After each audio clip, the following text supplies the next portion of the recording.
నమస్తే అండి. బాగున్నారా? అనగనగా ఒక ఊర్లో పెద్ద అబ్బాయి లాంటి పెసర పునుగు, వాడికి మంచి ఫ్రెండ్ లాంటి మజ్జిగ పునుగు. ఆ ఇద్దరు ఎంత గొప్ప స్నేహితులంటే మనుషులందరూ ఆకలి తీర్చే ఆరాధ్య దైవం అన్నపూర్ణమ్మేనన్న రహస్యాన్ని గ్రహించి ఒకానొక రోజు సలసలమని కాగుతున్న వేడి నూనెలో దూకి మరీ తపస్సును బూనాయంట. అలా ఆ కఠోర తపస్సుతో అన్నపూర్ణమ్మకి తమ స్నేహం చిరకాలం చిరుతిండిగా జనాల్లో నిలవాలని కోరుతూ తమ వినతిపత్రాన్ని సవినయంగా సమర్పించుకున్నాయట. ఈరోజు ఆ విన్నపాన్ని మన కోణంలో మీ ముందుకు తీసుకొచ్చాం.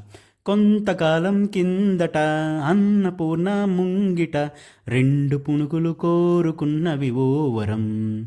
రూపురేఖలు సేమట, వాతావరణం వేరట, ఆ వరాన్నే చూస్తున్నాం మనం.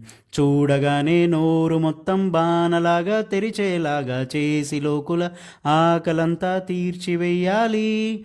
పునుగులంటే అల్లాటప్ప టిఫిన్ కాదని లోకమంతా ఈ వీడియో చూడగానే నమ్మి తీరాలి.